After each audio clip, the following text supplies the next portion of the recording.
Job chapter 7.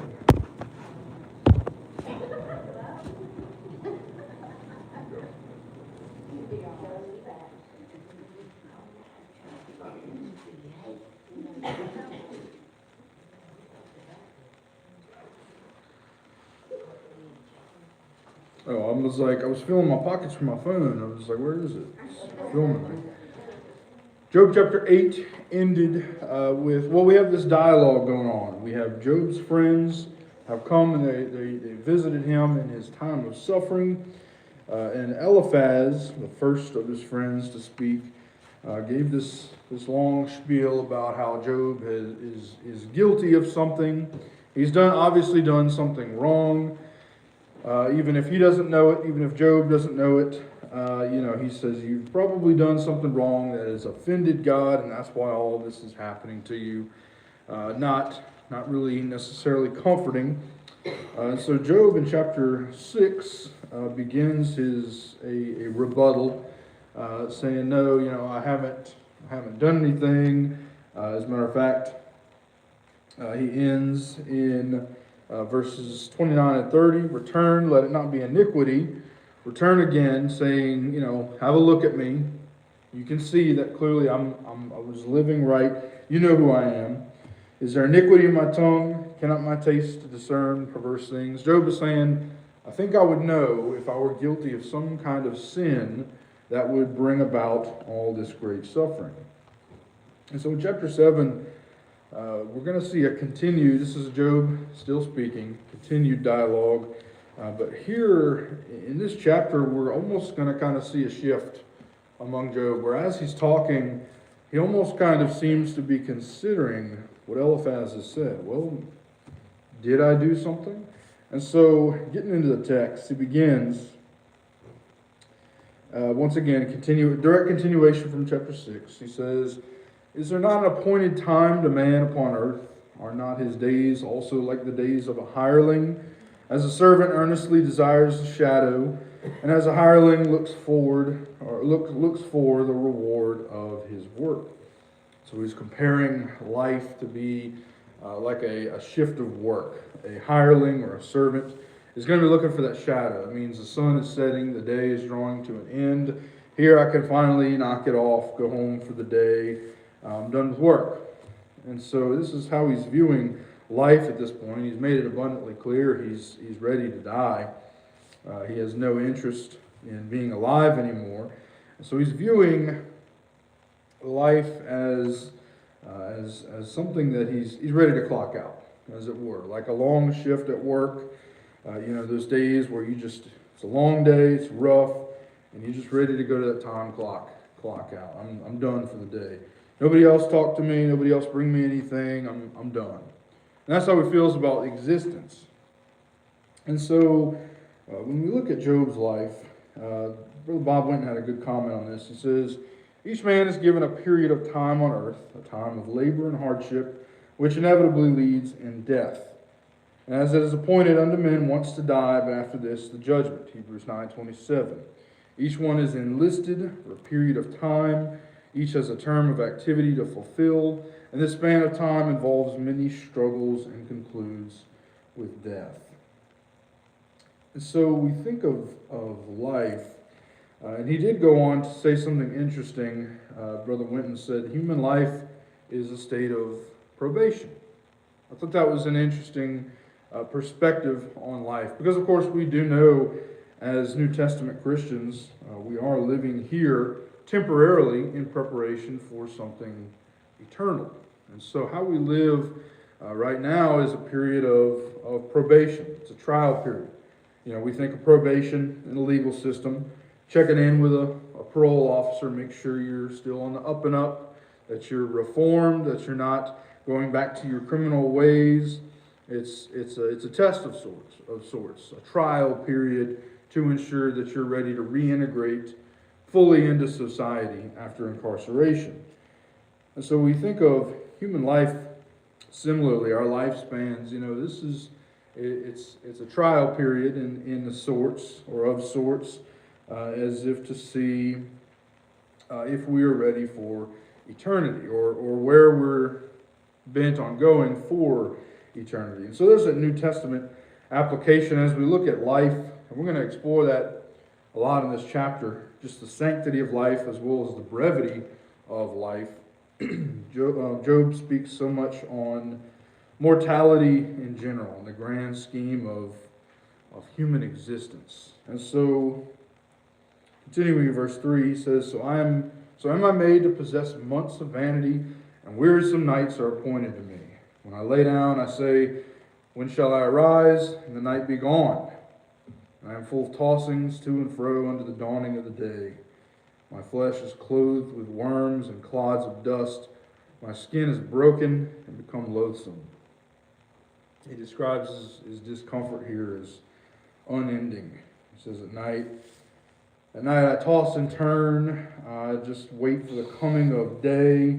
But then when the night is over, his sufferings are just as severe. This is miserable, to say the least. I think about when I got COVID, I had what I was told to be one of, if not the rarest symptom of COVID, which was insomnia. I didn't lose my sense of taste or anything like that. I would have preferred that over the insomnia. And so I was at a friend's house. He had it too. He gave it to me. So I said, you got me sick, I'm coming to stay in your guest bedroom. And so I was in that room for about 2-3 days straight. Of course I would come out to shower and all that. I maintained that. But, I could not sleep. And it was after about 2 or 3 nights that eventually my body just, I guess, shut down from exhaustion. And I slept for like 14 hours straight, something like that, which I never do. But it's miserable. Laying in bed at night, you can't sleep. You want sleep because you're suffering, and sleep is an escape from that suffering. But Job says even in his sleep, he is disturbed. He tosses to and fro. He's not sleeping well. He's laying in bed at night just thinking, when's the sun going to come up? Put an end to this night already. And the sun comes up, and then he suffers just the same. He says, all right, when's nighttime? It's an endless cycle of just misery. He says, my flesh is clothed with worms and clods of dust. The skin is broken. We could picture, I'm sure there's all kinds of infection, and he's probably becoming gangrenous. We can picture the skin is probably some black skin. Imagine the smell, that he's having to endure. I mean, his body is rotting from these blisters that he has. We read that previously that he would scrape his sores with shattered pieces of pottery just to get the boils off. So Job is in addition to all of the mental and emotional suffering, he's also suffering physically extensively. This is just in every conceivable way, he is not having a good time, to put it lightly. He says, my days are swifter than a weaver's shuttle and are spent without hope. A weaver's shuttle was a tool for weaving that, not entirely sure how it worked, but it made it go by fast. It enhanced the speed of weaving rather than just doing it by hand. And so he's saying, my days are just going by. The endless cycle of day and night. There's a principle called Ouroboros or something like that, and it's depicted in philosophy as a snake eating itself, a snake eating its tail, and just it's a cycle of a never-ending cycle of nothing good, essentially, of destruction, of pain, of suffering. So that's what Job is going through. It's just a endless cycle, day after day. Day is going by, nights are going by, nothing is getting better. Remember, verse 7, remember that my life is wind. My eyes shall no more see good. The eye of him that has seen me shall see me no more. Your eyes are upon me, and I am not. As the cloud is consumed and vanishes away, so he that goes down to the grave shall come up no more. He shall return no more to his house, neither shall his place know him any more. So Job says his life is like a wind. It appears quickly, or he compares life in general to being a wind. It appears quickly, just as quickly as it disappears. Which James similarly describes life as but a vapor in James 4. We see this depiction of the cloud in verse 9. As the cloud is consumed, it vanishes away. So the implication here is that, life is so quick, life comes and goes so quick, but mine just doesn't seem to end. In verse 8, Job states that those who had previously seen him would see him no more in death. So it appears that the second part of the verse is a reference to God, saying that his eyes would see him even though he was not, as far as the physical nature is concerned. The Barnes commentary had a good comment on verse 10. He says, Job is dwelling on the calamity of death, and one of the circumstances most deeply felt in the prospect of death is that a man must leave his own house to return no more. The stately palaces that he has built, the splendid halls he has adorned, the chamber where he slept, the cheerful fireside where he met his family, the place at the table that he occupied, he will revisit no more. His tread will no more be heard, his voice will no more awaken delight in the happy family group. The father and husband returning from his daily toil will no more give pleasure to the joyous circle. So that's a thought I think we can all relate to. When we lose a loved one, he shall return no more to his house, neither shall his place know him anymore. We think about the echoes of memory, remembering someone after they have passed, and that is to say, there's certain things around the house remind us of this relative or this friend or whoever it might be. The certain things that we're used to. I know when in addition to death, when my great aunt passed, I would go over to her house, often help with the cleanup. The family would be cleaning up, and so many memories in that house. It's like it's almost like she's still here, and there are just things that our brain is so used to recognizing when something is present that tries to fill that gap when it is absent. Another example of the phenomenon, I've talked about my cat before. He is always by my side. He never leaves my shadow. If I'm in a room, he's in that same room. And so when I went to Memphis, I would see some kind of shadow move or something in the corner of my eye and make sure I'm not about to step on him. Oh wait, he's back in Louisiana. So that's when we think about the absence of something that is so prevalent in our life. We think about that as just there's an emptiness there. There's a blank space there that was once filled, and that's what Job is anticipating. He says he's implying here that there will be an emptiness just as his life feels empty. He has this hole in his life where obviously his children were, and he says this is essentially saying that's what I'm going to be to everybody who ever knew me. Therefore I will not refrain my mouth, I will speak in the anguish of my spirit. It's verse 11.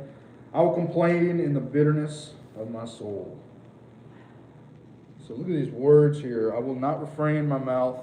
He's saying, I'm going to be vocal about it. I'm very upset. I'm going to let that be known. I will speak in the anguish of my spirit. I will complain in the bitterness of my soul. He's in anguish. He is bitter about it. We've discussed before the human response to Job, or of Job, I should say. This is a normal human reaction. We expect, or rather we can't expect, everybody to react as Christ did. Now Christ, when he was going through his trial, when he was even being crucified, he had a level of dignity, even in moments, Father, if it be your will to let this cup pass from me. He quotes the Psalm of David while he is on the cross. Why hast thou forsaken me? Contextually referring to his betrayal. So, I think Christ is a good standard for handling things with an understanding that it was needed. It needed to happen. Christ understood, of course, that my death is going to bring about the salvation of mankind. So we don't see reactions like this from Christ. But when certain people suffer, Peter was one to kind of put his foot in his mouth at times. We see instances of David through the Psalms having moments of just frustration. Job is no different in that he's a human. He's an imperfect human, and he does have a bitterness. He's not happy, as no one would be happy that all this is occurring.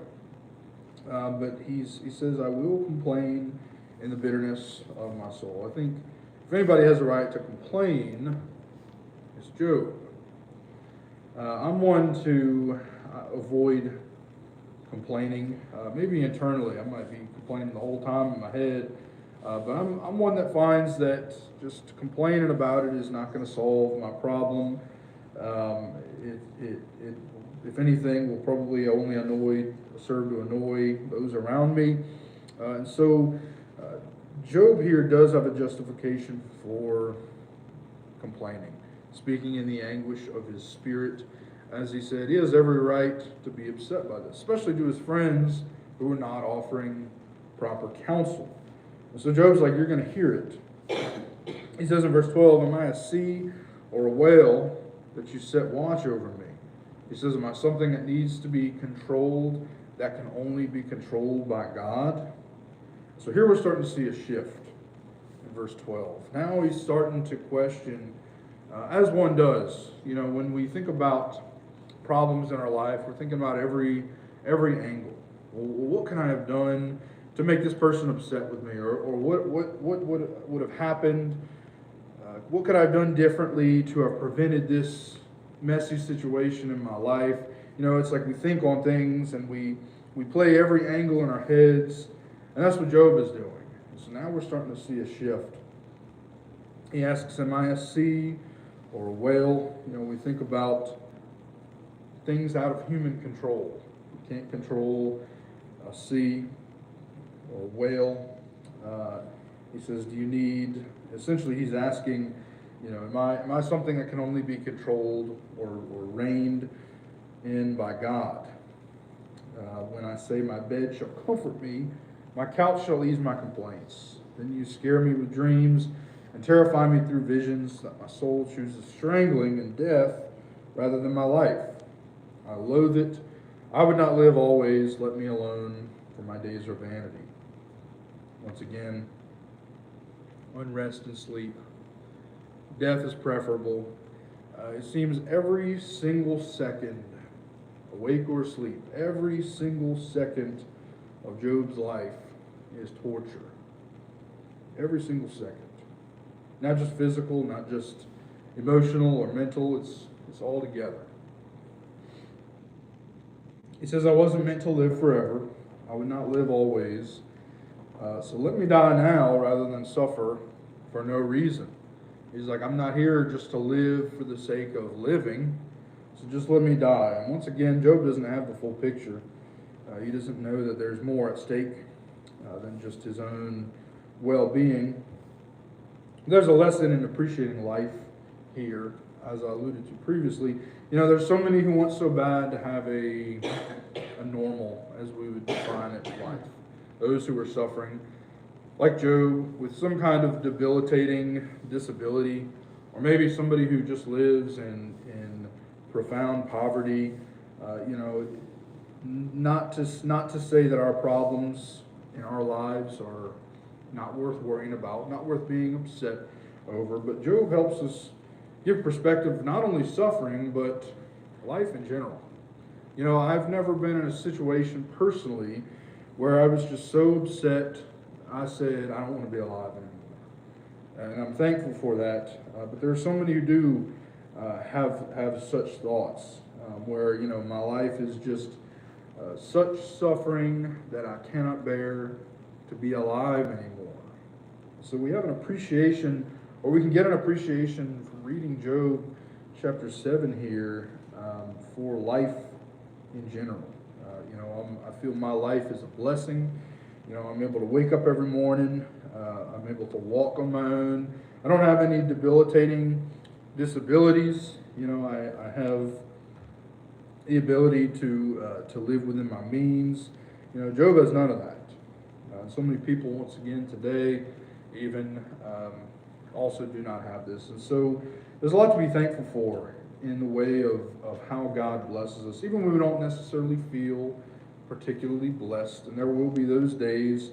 But Job is at a position here where he feels that life is just, there's no payoff to it. There's no payoff. There's no reason for me to be alive, is Job's attitude. There's just no reason for it. I'm just here suffering. Presumably, I will be suffering like this until I eventually die. And so I suppose what he has physically, his physical ailments, would not be something that was deadly, it was fatal. Obviously, God told Satan the condition of harming him physically was that he could not die, you cannot kill him. And so Job is just destined, and I think he understands that, in his current condition, to just suffer for a long time before he dies. He says, "What is man that you should magnify him, and that you should set thy heart upon him, that thou should visit him every morning and try him every moment."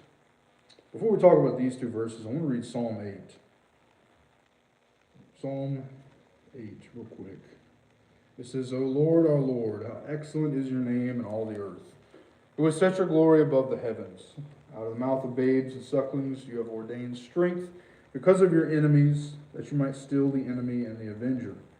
When I consider the heavens, the work of thy fingers, the moon and the stars which you have ordained, what is man that you are mindful of him, and the Son of Man that you visit him? For thou hast made him a little lower than the angels, and hast crowned him with glory and honor. You made him to have dominion over the works of your hands. You have put all things under his feet, all sheep and oxen, yea, and all beasts of the field, the fowl of the air, and the fish of the sea, and whatsoever passes through the paths of the sea. O Lord, our Lord, how excellent is your name in all the earth." And so when Job says, "What is man that you should magnify him? You should set your heart upon him." The psalmist writes in Psalm 8 that, the statement is made, "What is man that you are mindful of him, and the Son of Man that you visit him?" Son of Man, not referring to Christ, even though typically we would read that as a reference to Christ. But in this instance, mankind, humans. You have made him a little lower than the angels, and have crowned him with glory and honor. And so essentially, when we read Psalm 8, we have this idea of, what is man compared to God? What is mankind? What are humans compared to God? We're insignificant comparatively.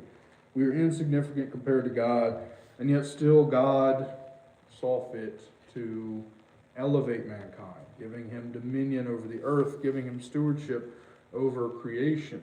It's a great blessing that humanity has been elevated by God to such a degree, to the point to where God says, "I want to spend eternity with all of you." And so Job asks the question, what is man that you should magnify him and set your heart upon him, and that you should visit him every morning and try him every moment? So since man is so insignificant in relation to God, why should God have any interest in contending with me? Job is asking here. The very fact that God does have an interest in humanity is an indication of the love that he has for his children. Think about the insignificance of a gnat to us. I was washing dishes the other day and had a gnat flying around. I was just trying to kill it. It didn't mean anything to me. It's a gnat. If I saw it struggling to fly, I wouldn't stop and nurse it back to health. I'd just, throw it in the trash can or let the Roomba get it. It's insignificant. I'm not walking to my car in the parking lot. Let me make sure I don't step on any ants. I value the life of ants, so let me not make sure. It's just if it happens, it happens. Now, of course, I'm not going out of my way to torture bugs or anything. But we think about, or rather, we don't think about the significance of things that are so below us, and understandably so, because what is the life of a gnat to a human? It's if anything, it's a nuisance. I don't want it near me. It's buzzing around me. It's annoying, And so we think about the perspective of God and humanity, and how much God has to.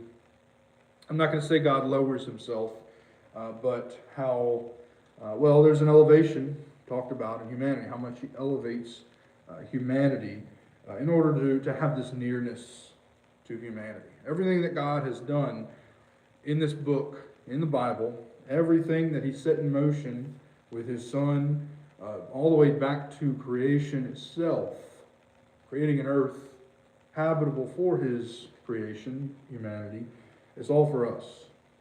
And so Job, once again, he's saying, why are you even bothering with me? Man is so insignificant. I'm not of any value. Just go ahead and take me. Why do you have such an interest in me? If you are offering any kind of punishment. Once again, it's the opposite is true. The fact that God has any interest in humanity at all is proof of love. Verse 19, how long will you not depart from me, nor let me alone till I swallow down my spittle? Job's wondering how long it will be before God turns his eyes away from him. He's saying here, God will not look away long enough for him to swallow. So he might be meaning here that his sufferings are not with respite long enough for him to even swallow without pain. There's not enough time for even relief in the small things. And so in verse 20, he says, I have sinned. What shall I do unto you, O preserver of men? Why have you set me as a mark against you, so that I am a burden to myself? And why do you not pardon my transgression, and take away my iniquity? For now shall I sleep in the dust, and shall seek me in the morning, but I shall not be. So Job confesses sin in verse 20. This is not an admission of guilt to associate with this suffering, but an acknowledgement that in his life there could be sin found. We discussed the word perfect in relation to Job and how he wasn't, of course, perfect in the way Christ was perfect, that is to say, sinless, because Christ is unique in that sense. But the admission here is that he is capable of sin. And so God stated Job is the very kind of man he wanted in Job 1, verse 8, and in Job 2, verse 3. And these first two chapters prove Job is a good and godly man. However, we have to remember that being a man, being a human, he was capable of sinning. And so Job asked God, why have you set me up as a target? And so now Job is kind of veering into the territory of, well, maybe I have sinned. Maybe I have done something. And it's not, there is an understanding as a righteous man that sin begets punishment. Obviously, I think that's a safe inference we can make about Job. And so it's not a blame, because blame would imply there is no reason for it. If someone does something to you unprovoked, that would be blame. You did this, but we wouldn't blame Louisiana law for if we were in prison for a crime. Oh well, it's the law's fault for being there when I broke it. Well, that's not how it works. And so essentially he's saying in this passage, these last two verses, I'll be gone soon, and you won't have to deal with me anymore. He's kind of, I would say this is unwise from Job. I think it's safe to say that this is reaching a territory that he should not be in. But remember, he is talking rashly and desperately and without understanding of the full picture. God will actually, in chapter 42, he's going to come back and explain this to Job and acknowledge this. You know, he's saying you haven't had an understanding of what's been going on. And so Job is getting into this territory of maybe he's starting to believe his friends. Maybe he's starting to think, well, maybe I did something. Surely all of this wouldn't just come from nothing. This is too profound. This just couldn't have come from nothing. And so, let's see, we have a few minutes left. We could start chapter 8 just to get kind of a introduction for next week going. Job 8 is his friend Bildad now speaking. Once again, if we acknowledge the speaker in these early books of Job, the first, let's say, third of the book, it's important to note that not everybody who's speaking is speaking truthful, doctrinal things. And so, when Job is quoted, or the early books of Job are quoted, there must be care taken as to who is being quoted. And so, Job 8, verse 1, and answered Bildad the Shuhite and said, now once again, they're all gathered here in this same place, wherever Job is and his wife are staying.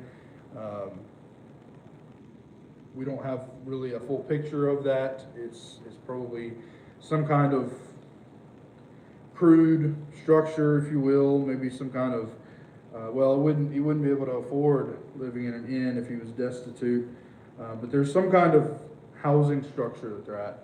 Either way, his friends have come. This is an ongoing dialogue between them all. So they're all in the same place. Eliphaz has spoken. Job has spoken. And so now, having heard what Job has just said in chapters 6 and 7, Bildad steps into the conversation. And he says, how long will you speak these things? How long shall the words of your mouth be like a strong wind? Does God pervert judgment, or does the Almighty pervert justice? Job, how long are you going to be complaining? Yeah, I know your children died and you lost everything and you are rotting alive slowly, but how long are you going to complain about it? Come on now.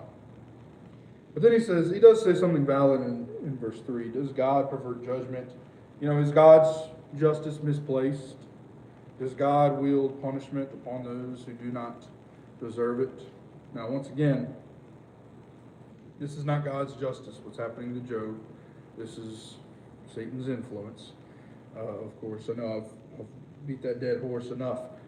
But as we discovered with Eliphaz, just because they are wrong in placing these judgments, I keep wanting to step aside so y'all can see me, and then I'm stepping out of frame of the camera. The fact still stands that God's judgment is not misplaced. So this is true by itself. Does God pervert judgment? Does the Almighty pervert justice? Well, the answer is no. He does not. That's not applicable, which Bildad does not know in this moment. Neither does Job. That's not applicable to Job, but it's still true. And so that's why we have to be careful about quoting the book of Job, making sure we understand the context of who is speaking and the whole situation. So verse 4, if your children have sinned against him, and he has cast them away for their transgression, if you would seek unto God betimes and make your supplication to the Almighty, he's saying if there had been any kind of sin, and if you had repented, you might not be suffering through all this. If you were pure and upright, surely now he would await for you and make the habitation of your righteousness prosperous. Now we do know Job was a righteous man.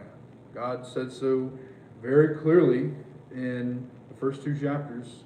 Every morning, worship their sacrifice was his morning routine. God was an active part of his life. He prayed often, he was righteous, he was blameless, perfect in the eyes of God, as God himself said through the inspired writer. And so, once again, Bildad's accusation is misplaced here. And let's see. I scrolled up to look at something and lost my place. Okay. As a matter of fact, I'll tell you what, we'll call class there and we'll continue with chapter 8 next week. Do we have any questions or comments? If not, we'll pick up there next week. Before you go, move over.